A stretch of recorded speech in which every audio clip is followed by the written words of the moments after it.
The Virtual Boys have been playing Nintendo since they were little. These many years of experience have made them experts in the field, or at least they think so. Join them this week as they talk about playing with lots of different types of cardboard.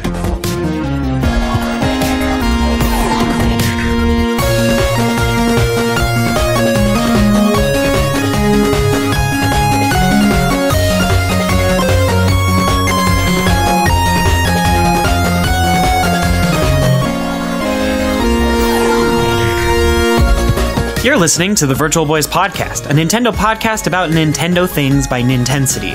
This podcast is done by four friends that talk about anything and everything Nintendo. Check out the website at nintensity.com and be sure to follow us on social media. Be sure to subscribe and share the show with your friends. Oh, of course, enjoy the show.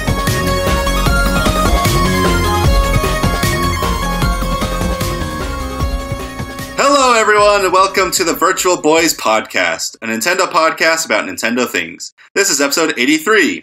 I'm your host, Jordan. Can we build it? And we've got James. Nintendo Arts and Crafts. And Skylar. It's cardboard. David, unfortunately, isn't able to join us because he has band today, so I'm taking over. Uh-oh. Jordan is Please have taking mercy. This week, we will be discussing our thoughts on Nintendo's newest weird creation, Nintendo Labo. Or is it Labo? Labo. They didn't actually say the name. Whatever, we'll get on to that. So anyway, but first, I just want to remind you to check out our Patreon page because these episodes are going up early as a reward for those that support us. That's patreon.com/Nintensity. Of course, if you want to talk about this episode, check out our Discord community at nintendo.city/Discord. Let's jump right in. So, earlier this week, or I guess yesterday, we're recording this Thursday. I forgot what day it is. But the 18th. Great. January 18th.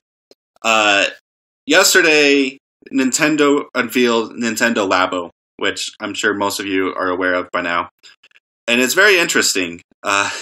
Before the Direct was revealed, there was actually a lot of leaks going around that from a Ubisoft employee saying that Nintendo was going to reveal something that was going to make the internet explode. And it definitely made the Nintendo community explode, I think.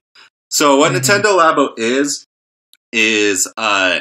you get a bunch of cardboard sheets, effectively, with like plans on how to like pop them out and then build weird contraptions that can interact with your Switch in some way, depending on how the software works with it.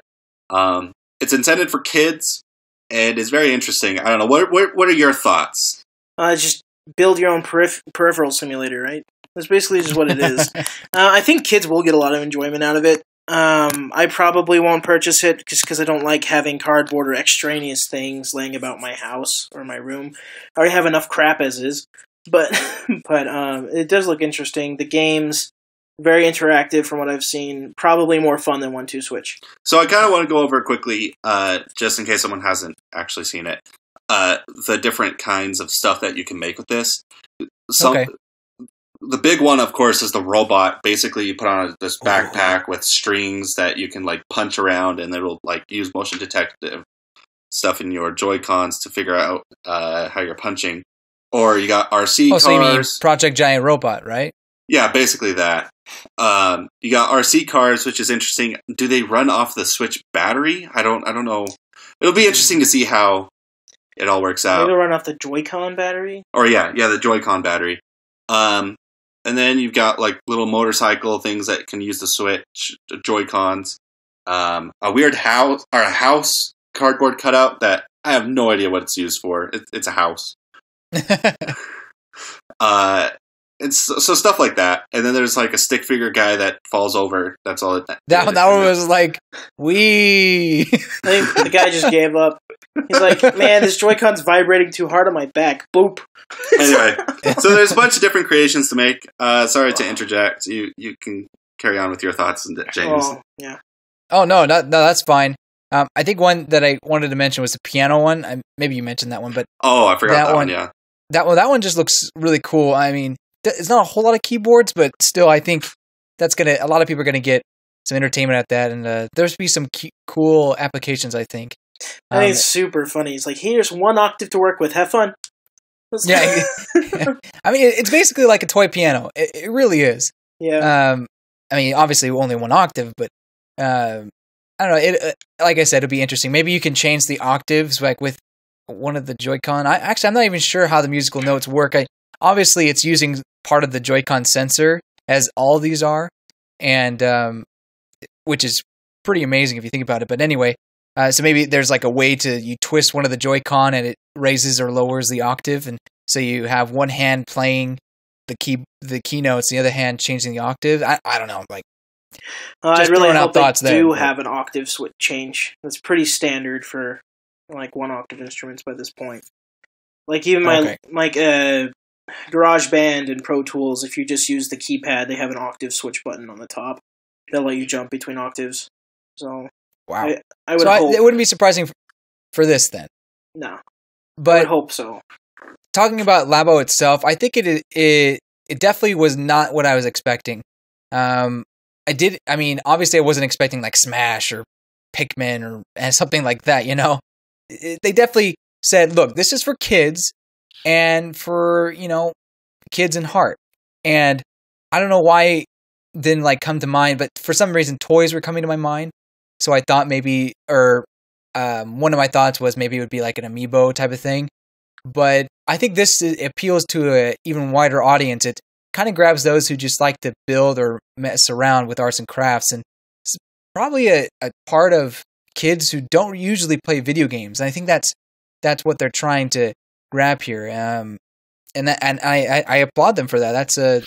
It's a pretty big step, big move. Well, I don't think it's targeting specifically kids that don't really play video games. I think it's targeting kids in a general sense, because this kind of acts as what the education industry is calling STEAM games.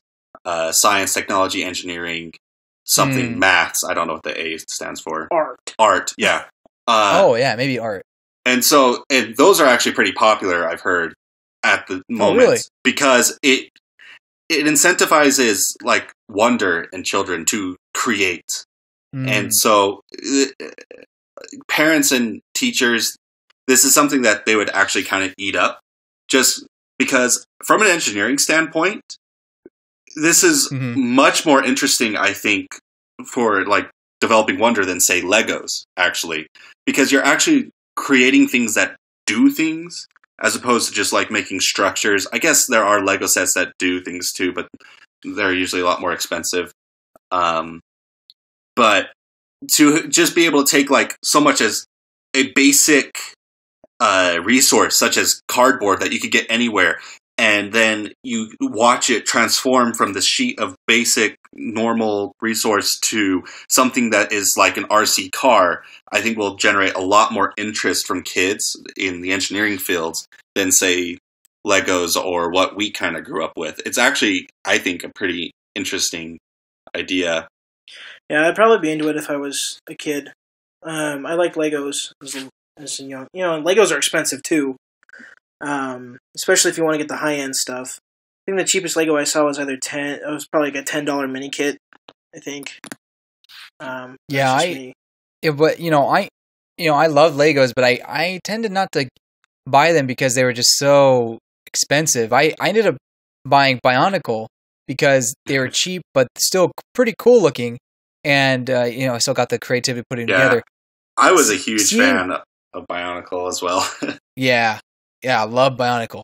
But you see the project, I keep saying project, the robot Toy-Con, seeing that just kind of brought memories back of Bionicle. And I think in a sense, like you'll get those same kind of people who like to, build Legos and Bionicles, and they'll want to play with Labo.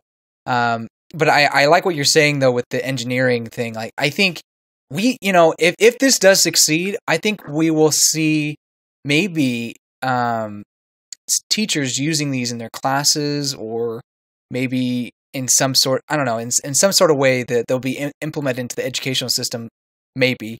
But there's definitely an educational tool, and I think that's something that you don't really see in the market right now. Within the big gaming companies. Yeah, from what I've heard, there are other companies though that do produce stuff like this. There may be there may be, but I mean not from like Sony or Microsoft. Right. So it'll get a bit more of a public eye on it. Mm. Apparently, investors are really interested in it because Nintendo's stock has jumped 2.4% since the announcement of Nintendo Labo, which is worth around $1.4 billion. Is it $1 billion or billion yen? Dollars. That's what I got from wow. from I think it was Business Insider. Dang. But, yeah. Pretty insane. That is insane. But it makes sense because it's a new product that's targeting a new audience that the Switch hasn't been targeting so far, and is a product that has a low overhead cost. I mean, it's just cardboard. Right. Yeah. Cardboard and cartridges. Real quick, you mentioned that the Switch hasn't been targeting kids, and they really haven't so far until now. I mean, we've talked about this before, how a lot of the commercials, a lot of the advertisements have been focusing on young adults and teens, playing the Switch with each other, or, showing it's a hardcore gaming or Splatoon, yeah, kind of a ad campaign, and maybe occasionally have a kid playing Mario Kart or something.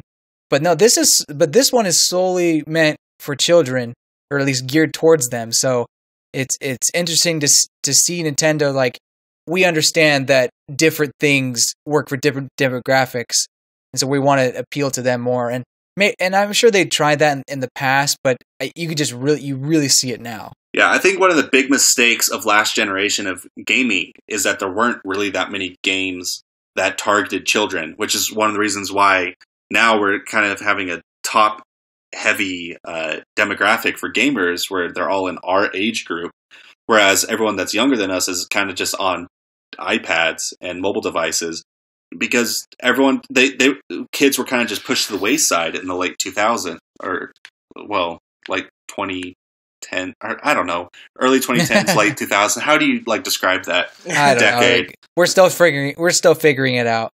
Yeah, but I mean, Minecraft is huge, but there really wasn't a lot of really big games compared to, say, the 90s that were targeting towards kids. Right. I agree. I mean, you have all these little apps on a smartphone or a tablet, and you just don't get that. You really didn't get that in other systems. So in my book, I think it's just a good idea in general for the industry. The more games that are big for children, the better. We can't expect all kids to be able to get a hold of Call of Duty and then swear online at 12 years old. That works for some, but it doesn't work for a large audience. And if we want gaming to be kind of fruitful going forward, instead of going to the free-to-play market, it's a good idea to make sure that we have people coming in to, or more customer base coming in than otherwise. So that'd be a good transition point just to talk. So is this just going to be a one-shot thing then, or do you think we'll even get more kits? So I think it's going to entirely depend on, one, if it will sell, and two, I guess if Nintendo. I don't know. I think it's an interesting idea. I don't know if Nintendo will keep doing it. It's kind of a standalone project, if you notice, where they don't really need to do anything more with Nintendo Labo going forward. It's a success either way. Yeah. As is. Yeah. I just wonder how many families are going to pick this up too.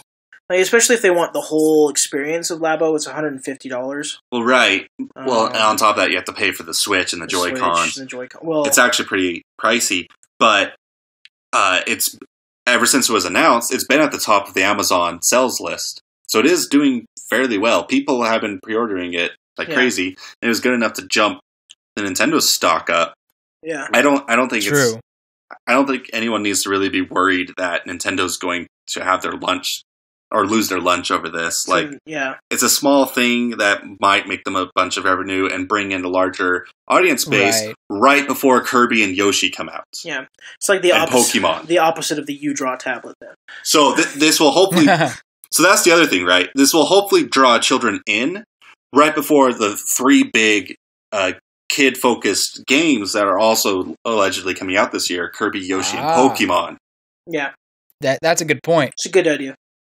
Even if it's not for me, I know a lot of people will purchase this, so it makes sense. Yeah. And people are purchasing it currently. So. Mm-hmm. Yeah, I personally don't think I have any interest in buying this. I might, if the schematics get put online, try to build it from scratch, just because it would be a fun side project. I don't need the software because I have no interest in playing the games. But if someone were to throw the schematics online and I just go out and buy a $2 sheet of cardboard, yeah, maybe I will. But we'll see. You mentioned will we see more kids? I think we will. I don't think just the 2 Toy Con is all they have planned right now.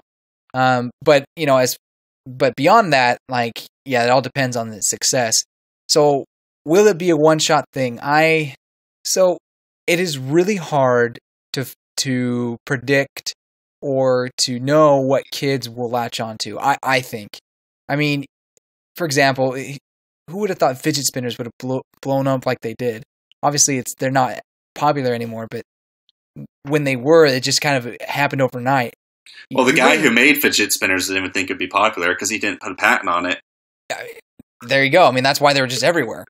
So, it's just so funny and finicky. A lot of people will think, okay, this is going to blow up kids. Kids are going to love this. And the next thing you know, they're eating Tide Pods. And, I'm kidding, but kind of. So I guess going back to is it worth it and stuff. So the people have been saying well, you're paying for a game instead of just the cardboard. Because cardboard isn't that expensive. But do you think it's worth to buy just for the game itself? So I think, do we know if the game itself will be put on the Nintendo eShop? Because that would be interesting. I have no idea. Because if the game itself is just put on Nintendo eShop for, say, $20, what's stopping people from pirating the sets online? I think a game like this wouldn't really work if you had it just digitally, because you need the cardboard and stuff. Well, right, but the schematics are going to be put online. Someone's going to do it. Eventually. Yeah. I imagine, I don't know. It happened with, I think, Skylanders as well, with the Toys for Life games. They started putting their games on digital, too, which is kind of funny. Because you still need the toys to play the games. Uh-huh. But I just can't see Nintendo doing that right now. Especially if they want you to buy their boxes. They'll probably just include it with the box. You might be able to find a loose cartridge here or there, maybe, when people's cardboard has been soaked through and they're trying to sell the game. But I don't know. Yeah, I'm not sure. I thought I saw somewhere, and this isn't confirmed, I thought I saw somewhere that it was cartridge only, but I'm not positive on that. It would be nice if if they had a digital version. That way you didn't have to buy you can just find cardboard yourself, but I don't know. I thought I heard somewhere that it was cartridge only. All right. Well, I think that does it for Nintendo Labo. It seems like all of us, we think it's interesting, but it's not really for us. David also wanted me to mention, since he's not here, he wanted to get his thoughts into the episode.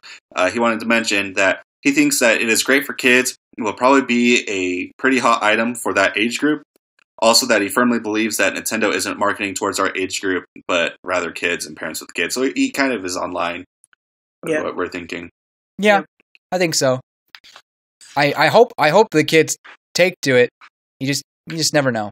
But it sounds so far that kids like it. So that's seems like a lot of people are giving it a shot. So especially if it's jumping the Amazon charts, and investors think it's a good idea. It's kind of cool too because Nintendo's kind of gone full circle because they are a toy company first, and then they made video games. So I mean, it makes sense to me getting back into the toy industry. So yeah. All right, so that was Nintendo Labo. We also got a few questions from one of our Patreons, from Ratmvp. He asked, I want to know which games, if any, you guys have purchased on the Nintendo Switch just because of their price point, but ended up really enjoying.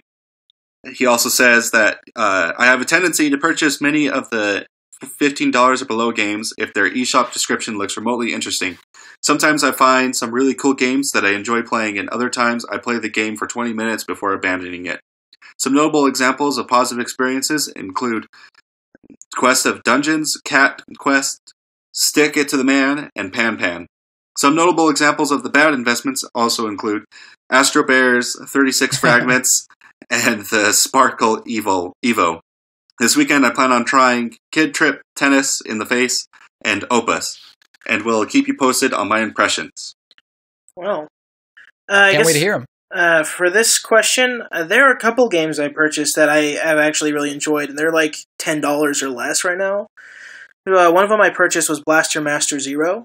It's a really good game. It's like old school Blaster Master. If you like the kind of Metroidvania kind of exploration and stuff, and if you have a enjoy for like old 8-bit games, this game is really good. I kind of always had a fondness with Blaster Master, but this is the first one I've actually been able to beat.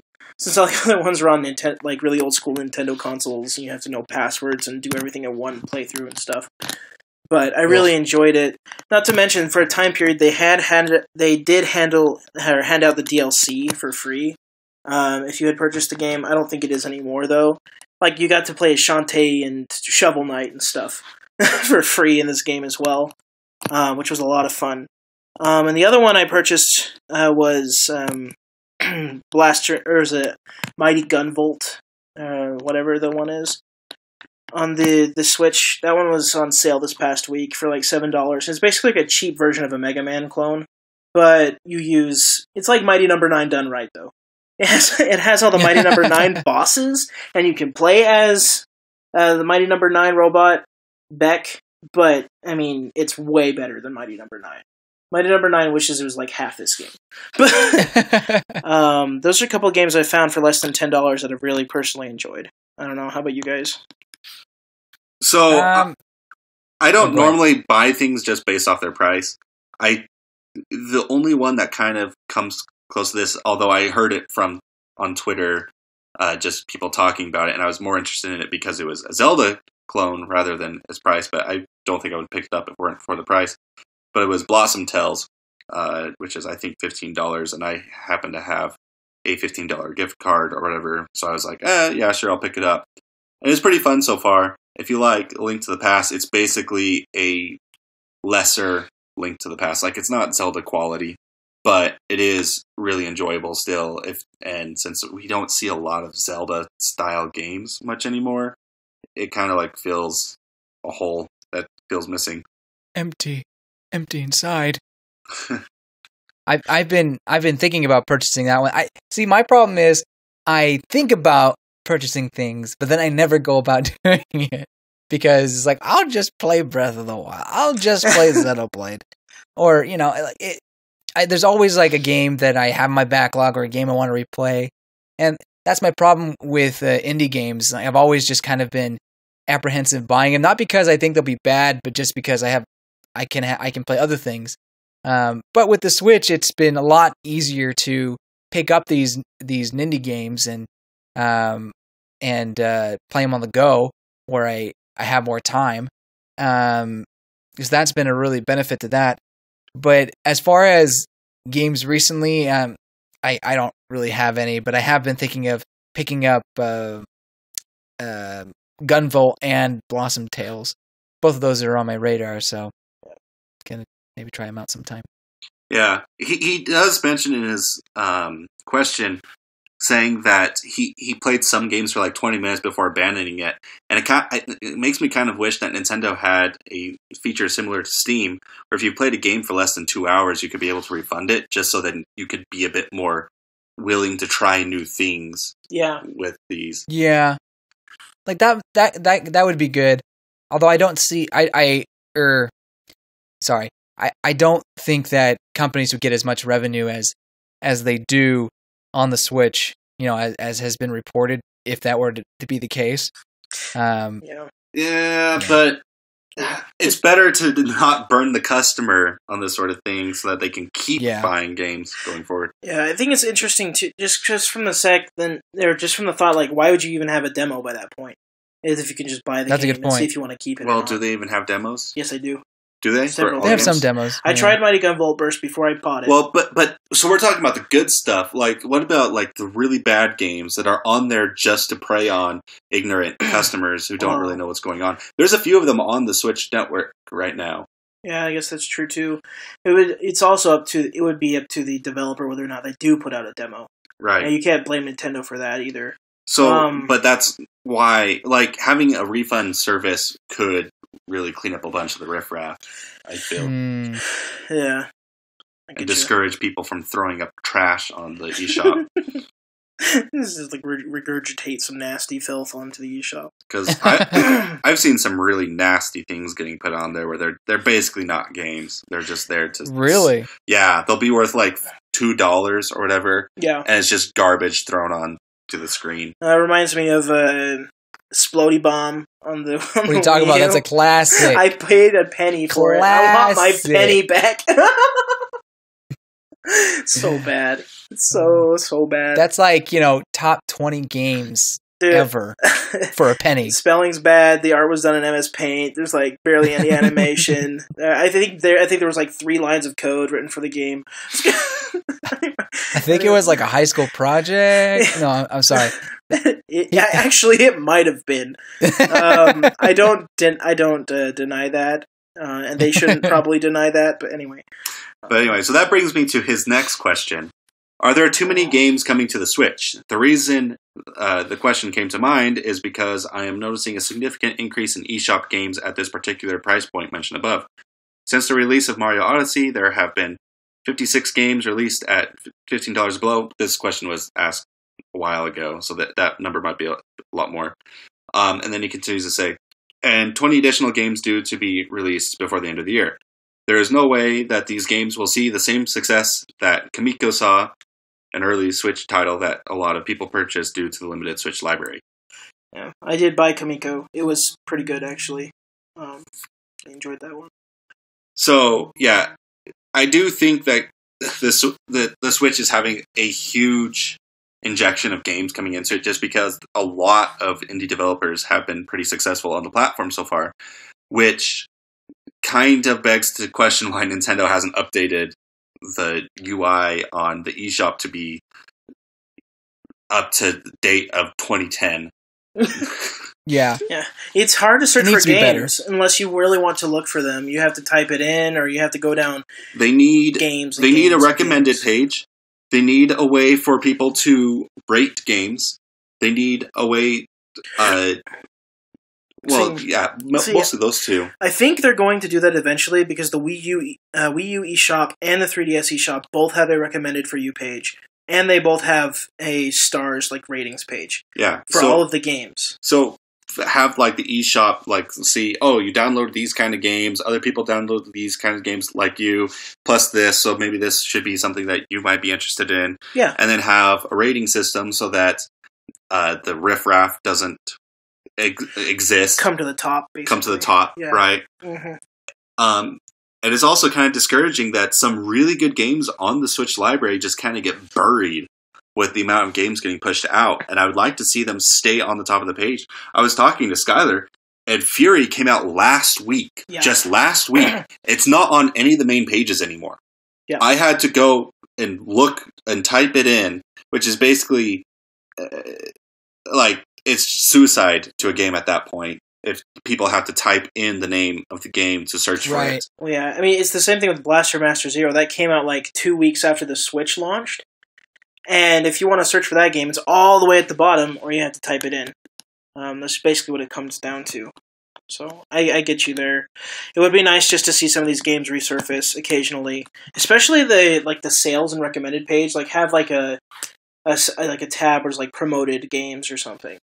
Maybe also have a page for indie games as well, just so that because games like Mario plus Rabbids and Mario Odyssey, they're going to always dominate the top of the bestsellers list, and that kind of makes the amount of games that can be on that list much smaller for these smaller titles. Yeah. So maybe have something for indies. They need to have an indies page, and then they need to have a genre specific page for each one type of indie game. Yeah, as well. Genres. Yeah, that too. Yeah. The genre right now, you have to search for the genre, and that's just a mess in itself. But yeah, I mean, there's a lot of ways for Nintendo to improve this. So I guess right now, are there too many eShop games coming to Switch? Right now, probably until Nintendo gets their eShop working and up in order. I mean, it's not necessarily a bad thing having lots Well, of it's just going to games. get worse when Virtual Console hits. Oh, yeah. I mean, they already kind of have that going with the arcade classics crap that they're doing right now. Yeah. Where they're trying to make you spend $8 for another copy of Mario Bros. But, I am kind of upset about that. But, So I was willing to accept all these problems with the Switch eShop and internet in general back when the system was released, but we're approaching a year on the Switch has been out for a year now. I don't understand why Nintendo is sitting on the. There's been like no updates for really anything for the Switch user interface. Yeah, I mean, there's been some updates, particularly at least to the eShop. They had the sales, and there was they had another update. I can't remember which one it was. Obviously, it must have not been important if I can't remember, but they did have another one. But I totally agree. They do need to change it. It needs to get better. It needs to improve. And, you know, we're due for a big overhaul in the UI, but nothing's happening. So yeah, we do think that too many games are getting put on the Switch. I do think that Nintendo still needs to be as open as they are, but there needs to be methods in place to make sure that accessible. That the eShop is kind of self-policing at that point. Yeah. With people just downvoting games that suck or getting refunds on games that suck, and then like games that are good can have multiple different categories of pages that they can stay on top of so that people can find the kind of games that they're interested in without knowing the name of the game. Right. Right. I think recommendations and rating, at least for me, those are the top two that need to come to the eShop. Otherwise, those poor titles aren't going to do as well as they could. Yeah. So, thank you, Ratmvp. Yes.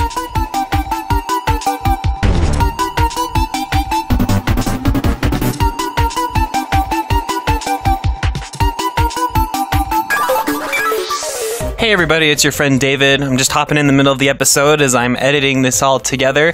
I know you missed the sound of my voice as you were listening to James, Jordan, and Skylar talk about all of these wonderful things about Nintendo Labo and the eShop and other such things. But I just wanted to hop in and remind you to check out our website at nintensity.com, where you can find news, show notes, reviews, and quite a bit more, actually. We've been trying to push for some decent content to get things going, and it's looking pretty good.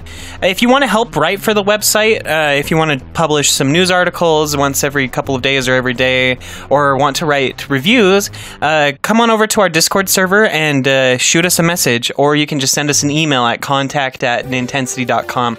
We could sure use the help, and it would be a great experience for you to learn how to write and all this stuff. We'd be happy to help you out.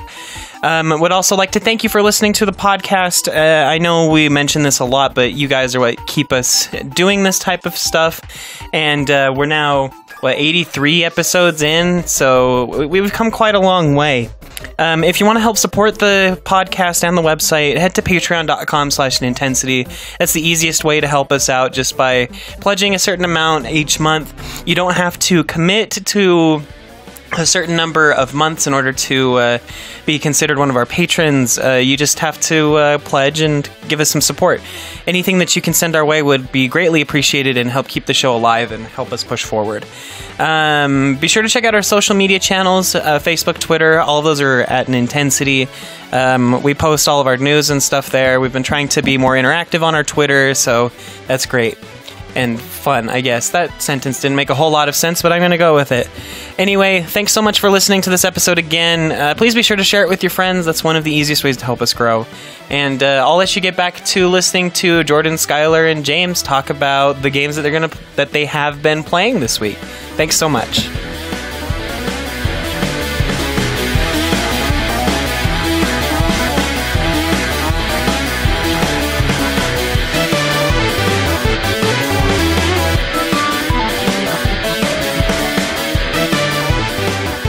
Alright, so let's move on to what we've played this week. It wasn't a break, but... So anyway... If only it was. I had a day off. Martin Luther King Day. I didn't. I did too. I had to work on Martin Luther King Day. Oh, I sorry. played World to the West on the break day. So, Oh boy. which is a game by Rain Games. It came out today on the eShop, I believe. You got a review copy, yeah? Yeah, we got a review copy from Rain Games. It's an alright Zelda adventure. I think people who are more like super heavy top-down Zelda game fans would probably enjoy it. I enjoyed it to a certain point. The art kind of bugs me a bit. It put me to sleep, honestly. Most of the time I tried to play it, I was off and on playing this game for a long time, just because I would get tired halfway through. But the puzzles are interesting. That's probably the most interesting part. The gameplay's pretty good. I ran into a couple bugs where I was able to teleport myself to weird places with the Teslamancer and kind of break a couple puzzles. But that just made it more fun for me. The bosses were very interesting. They're very hard. The bosses were pretty tough, especially if you're like me and you just try to get through a game and don't try to sit around and find all the collectibles all the time. So I was like fighting really hard bosses on like 4 health. It kind of like how I was trying to play Mega Man X and then getting to the final boss having found nothing. So, Wow. yeah, it is basically one of those runs. But it's a lot of fun. If you're a Zelda fan, I'd say go ahead and pick it up, especially if you don't mind the awkward polygonal indie cel-shaded graphics stuff. You'll enjoy it. Lord Clonington was my favorite character in the game. He was like this huge buff aristocrat guy who was just like super overconfident in everything he's doing, basically saying he's the best aristocrat. And then he does become the best aristocrat. It was pretty great. The whole game's it was enjoyable. Some charming moments. Sounds interesting. Cool. I want to kind of take a look at it, see if it picks my interest. Yeah, I mean the characters are really interesting for sure. They all have their own movesets, they have their own abilities, and you have to use all of them to solve puzzles together using their unique abilities and skills.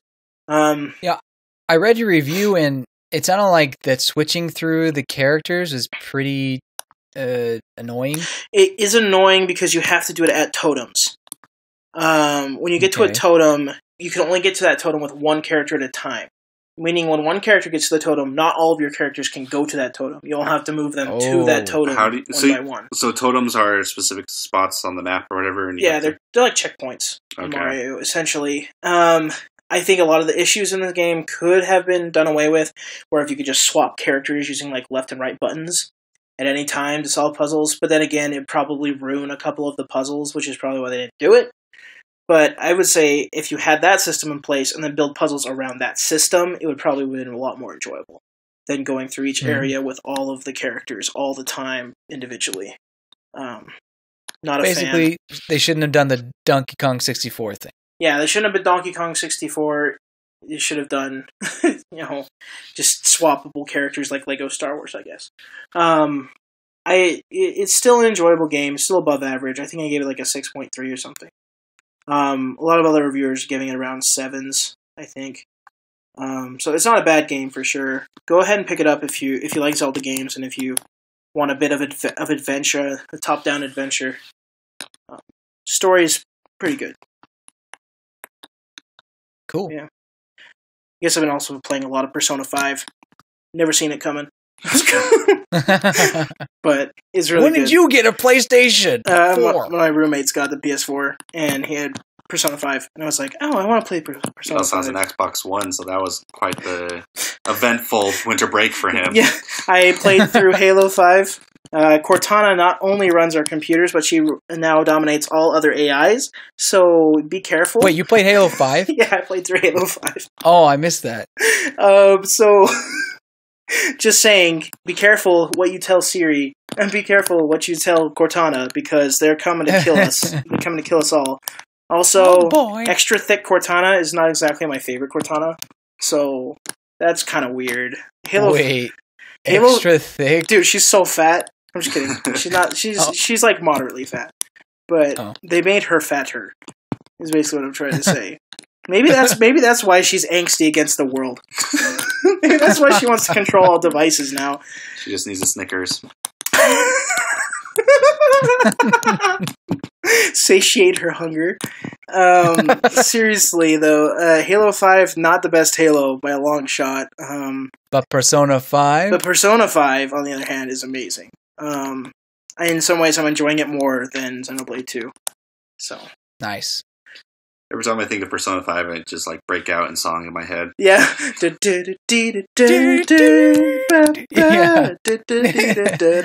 that too. A river and dry land. But oh my gosh, it's so good. Oh man, the music gets stuck in your head, and like every time, like we were playing D&D, we were playing Halo the other day. We're just like secret killing each other, and we're just like never see you coming. It's so funny. The song is so memeable. Also, if any of you listeners are listening right now, look up the Simpsons Persona 5 thing. Oh my gosh, yes. It's so freaking funny. So great. You got someone making fun of your fly girl. Just give him one of these. Say some gangsters dissing on your fly girl. Anyway, Fly girl, that's it. That's so good. But yeah, that's basically what I've been doing for the past couple weeks. Persona 5 is going to eat all my time, though. It's a long game. 100 hours minimum. So... Wow. Yeah, I mean, I've heard a lot of good things about it. That's definitely on my radar. Don't know if I'll play it or not, but we'll see. We'll see. I have been playing another JRPG. You may have heard of it. It's called Xenoblade Chronicles 2. I don't know. Have you guys heard of that? It's only your GOTY, James. Come on, man. I guess I'm still trying to go through that, but I kind of put it down actually towards the end of this, or towards the beginning of this week, actually, because I realized I want to be recording this footage, and I was playing a lot of it like, in handheld mode or just not recording, and so I was like, I need to get at least the rest of this recording. So when I have time, I'll do that. In the meantime, I decided to pick up Zelda DLC, and I've been going through that on my train rides. So far, I'm really enjoying it. Like, maybe it's because I didn't play it as soon as it came out, but honestly, I really like what I've been playing. That I love the shrines. I feel like they're a lot of fun. Even the ones on the Great Plateau, I really enjoyed, and I actually really like the stealth moments. Maybe because I knew it was coming, it wasn't as bad, but going through them, it was just a lot of fun, having to deal with just one damage. And I got up to the Mipha's part. That's the first one I went to. Yeah.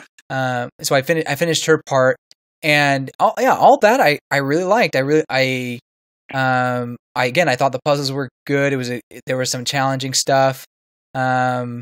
Yeah, I mean, it just felt more of it did feel like more of the same. It felt more of Breath of the Wild, but that's good because Breath of the Wild is such a good game.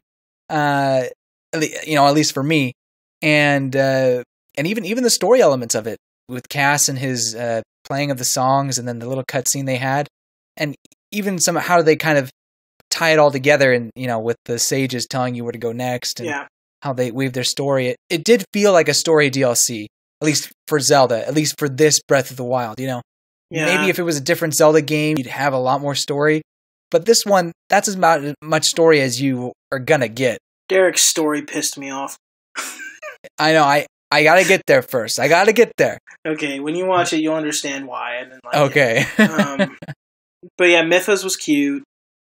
Yeah, I like Mipha's. The other one were pretty good. It was story, I guess, but it felt more like filler than plot. But, that's fine. I mean, to be fair, a lot of DLC is kind of like that, though. It kind of has to be. Not all, but yeah. But Skyrim and like the Bethesda RPGs in general, their DLCs kind of feel a lot more impactful. Oh, they're huge too. Yeah. The Dragonborn DLC in Skyrim is freaking ginormous. Huge amounts of content. Yeah, they're basically additional games. Yeah, I mean those side quests alone probably would take you like 10 to 20 hours just to finish those. I like some of them more than the main quests. Oh yeah. Dragonborn was probably my favorite one out of the DLC side missions. But anyway, yeah, if Zelda had something like that, that'd be pretty awesome. But I think I I'm pretty just sure wish they're that working with on the that next Zelda game. DLC, you didn't have to have already beaten the game to get to it. That is weird. Because once you get the motorcycle, like, It's then kind what? of pointless. Yeah, what do you do? It's like, I have all the Korok seeds, I have all the hearts, I have everything. Why do I need this? I would just like... I guess you just have fun. I would like the game to be more open. So just make it so it's always available if you have already bought it. Yeah, it seems like they've gotten a little bit like they're locking it down a bit too. Like you were talking to me earlier, Jordan, about how they limit your save data now, your save files. Oh yeah, I noticed last time I was playing Breath of the Wild that you can't have just like a massive list of save files anymore. They start deleting a bunch of them after a while. So it's kind of interesting to me that they're locking down Zelda a little bit, but whatever. I don't know what you mean by locking down. Meaning, like, they're giving you less freedom with your save data, less freedom with your side quests and stuff. By restricting. I don't know if I go that. I don't go that far as to say locking down, but I can see what you're saying. Like it would be nice to have had this available, not when the game is over. Play it in the middle or something. Yeah, that's what I'm saying. All right. And then the last game I've been playing is Path of Radiance, Fire Emblem Path of Radiance, and I finally got this game. It cost me a pretty penny, but I got it. Should have been like me and buying it when no one knew what Fire Emblem was. I bought it brand Shut new. Shut up. I bought Path of Radiance and Radiant Dawn. All of you, shut up. I bought Path of Radiance for, I think that's the one for the GameCube, right? No, Path of Radiance is the, wait. Yeah, I I got that one for $5 in the bargain bin. Jeez. Because no one cared about Fire Emblem back then. No. Nope. And the funny thing is, I would have bought it. I don't know. I So can how go much on did you pay for it? I want. I think I ended up paying. Oh yeah. Let me think. I think I paid like 100 and something bucks, like 120. I know. It wasn't even. Well, if you buy a new copy, I think the new copies go for like 300, 400 bucks. Yeah. Oh, is that all? Sounds about right. Oh, is that all? I mean, the gold card Ocarina of Time only goes for 400 to 500. I think it's gone up since then. I checked it recently. Oh, really? Yeah. Because it was like 400 to 500 back when retro games didn't cost as much as they do now. I think that's just the max what people are willing to pay for it by this point. Maybe. At this point. Give it a few years. Yeah. I mean, it is Ocarina, but whatever. Right.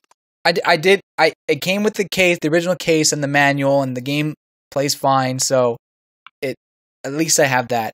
I also got Radiant Dawn, so I'm gonna be playing them back to back, and I got that one for like $90 or something. I was gonna say, yeah, that's a pretty penny too.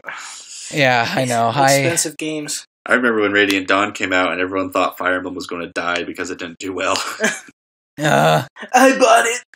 I bought it anyway, used for like $30. That story is for another day. But I bought it for 50 new, so can't complain. So the Path of Radiance, I played up to like. Well, actually, I already explained that I've already played most of it, so I'm almost caught up to where I finished, or where I stopped. So that's exciting, and I wanted to do like a Let's Play of this.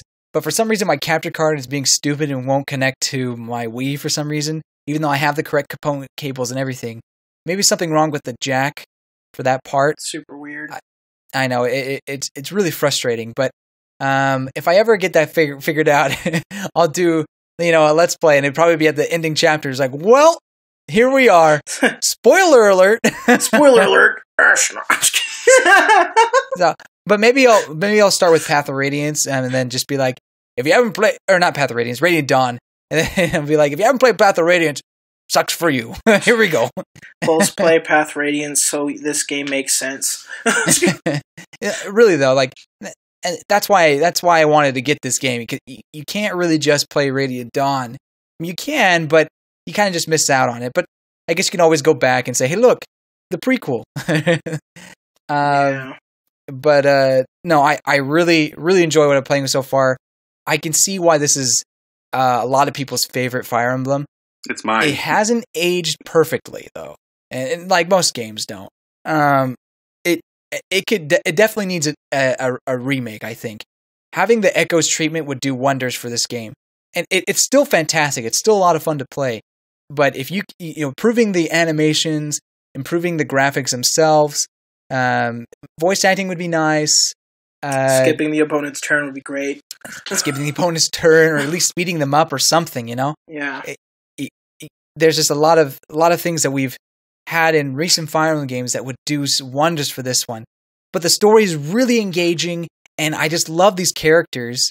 It just makes it so hard for me. I mean, that's always been a problem, but specifically with this game, it's just like, who do I choose and who do I not?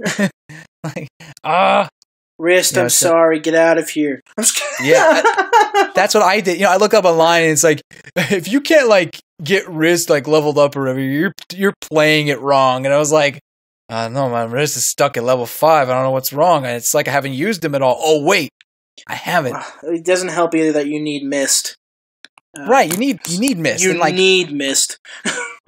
Come on, like all your mages can become healers technically anyway, so yeah, they can get a staff. So why? You really only need one main healer anyway. But obviously I haven't finished the game, so maybe I'll find out later. All and you I'll need get is wrecked. Ike. All you need, you're right. You're right. We like him. But my mantra in this game is Boyd. He's our boy. If he can do it, Ike probably can. No, Ike will. But Ike will. If Boyd can't do it, Ike will. Ike will. That's basically how it goes. I really enjoy this game, and I can't wait to finish it. Yeah, really good stuff. All right, so I've been playing a bit of Fury, which is a complete blast. I've been playing it mostly on PC so far, but I've been wanting to pick it up for Switch as well because I'm not home very often, and so I have this itch to always be playing it. If you haven't heard of what Fury is, it's a boss rush game. It's really tough as nails with really good music that feels like it came out of a bad 80s film. It's great. I love it. It's so super colorful, super difficult. It's bullet hell. It has bullet hell segments. It makes you feel like a badass at like all the time. I can't even think of another game that makes you feel as much of a badass as Fury does. Not even Doom. Not even Doom. What? Like Doom makes you feel like a badass. You take that back. You take it but back. Fury, right man. Some of those like hand-to-hand combat segments, you're just flying all over the place, and so is the enemy, and they can't even touch you. I might have to play this game now because Doom is awesome. Yeah, Doom is great. I love Doom. But yeah, so game, it's basically beat the 9 bosses, then you win. That probably makes it sound short, but it's hard. And the bosses are long. Each boss is like half an hour long. So wow. Well, maybe not that long, but they feel like they're that long. So we're getting to Final Fantasy 15 levels of length of bosses, oh, basically. Man. And if you die 3 times, and you have to start the whole boss over again, so... Oh, man. It's like a real River City ransom citizen. I was watching my... So far, I played the game for about an hour and a half last night, and I got to the 3rd boss. And that's if you count the tutorial boss as a boss. And I've heard a lot of people died in the tutorial of the game, so it's pretty difficult. Oh, great! Just a heads up, but it's great. I absolutely love it. I wish that it was on top of Nintendo's eShop pages because it's a game that deserves more recognition. I don't know, maybe it got a lot of recognition, and I'm just dense and didn't hear about it. I think it has more for PC than on Switch. Yeah. It got a quiet release on Switch. It did. It really did. Because I saw the Donkey's video on it, and I was like, oh, that looks fun. Is it coming to Switch? Oh, it comes out tomorrow. I was like, oh, JK, it comes out tomorrow. Great. And I don't think it got shown in a Nintendo Direct. Like, Nintendo just threw out the trailer last November in the middle of, like, the giant, like, release window that everything hit the Switch at the same time. So I looked at the eShop and it's like, oh, Fury's on here now. It's not even on the recent release page. Oh, sorry. It's been literally 1 week since it came out. That's not recent enough to be on the recent release page. There were a lot of games released. Released today/last week. All right. Well, I guess so. Here, I can. Well, it's fine. Yeah. But yeah, I absolutely love the game. If you want a tough as nails boss rush game. I definitely recommend it. I've only gone to the third boss, but I'd already consider it like a 9 out of 10. So, Wow. Super good. Hey, that's fair. That music, from what I heard, just sounds amazing. yeah. That'd be the only reason why I play it. So yeah, this game looks really good. I was thinking about picking it up sometime. It's $20 right now. I'll let you check it out tonight. Yeah, And we'll I'll see. have to do that. It looks really good. Looks like my kind of game. I'm down for some 80s music. Maybe I'll stream it, and then the world can see how terrible I am at video games. Yeah, Hooray! it says the man who 3 heart challenges Zelda games. I have no wait skill. a minute. He has no skill. I mean, he just plays Pokemon on He just- Nuzlocking everything. Blind Nuzlocks everything. It's fine. He just beat the Bloodborne werewolf, It's that you're fine. not supposed to beat, he just beat it. He'll get Easy. Skyrim beat it. I mean, not Skyrim. He'll get a freaking Dark Souls. Guys, beat you're it in playing the me up too much now. Chuck Norris, Jordan's the Chuck Norris Oh, of video great. games. I mean, since he pushes the on button, the game's already beaten. It's just like it just rolls over. Anyway, I will beat this game. I am determined to beat my way through it. Anyway, so I think that covers it for this week. Before we end this episode, I'd like to thank you for joining us in this episode. Your support means a ton. I'd like to give a shout out to Skylar. He's right there. He's our co-host he composes our intro music and outro music. And sometimes he does a little bit of our stuff in between. Although that kind of depends on what David's feeling like. Hey, David, what you feeling like today? Oh, David's not here. Oh, sorry. But anyway, back to Skylar. Skylar made a really cool mix with Luigi's Mansion, and he kind of put a banjo spin on it. So yeah, you should give it a check. Give it a listen on his SoundCloud. It's pretty at fun. SoundCloud. Yeah, at soundcloud.com/SkyTower with a 5. And I'd like to invite you to join our Discord community. We're trying to set up a fun place for people to visit and hang out. Head to nintendo.city/discord to join us today. And you can join our discussions on Smash Brothers and putting Nintendo Labo robots in the Smash Bros. Oh yes, it's pretty good. He's confirmed. Let's do that. Confirmed. It has to come.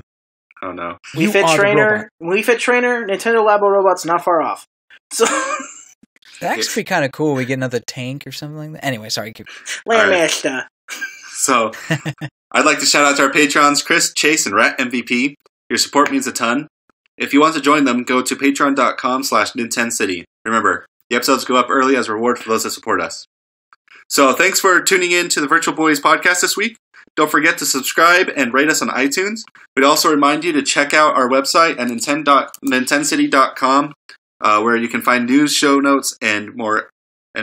This week's show notes are at nintendo.city/EPE83. Thanks for joining us, and we'll catch you next time. Bye.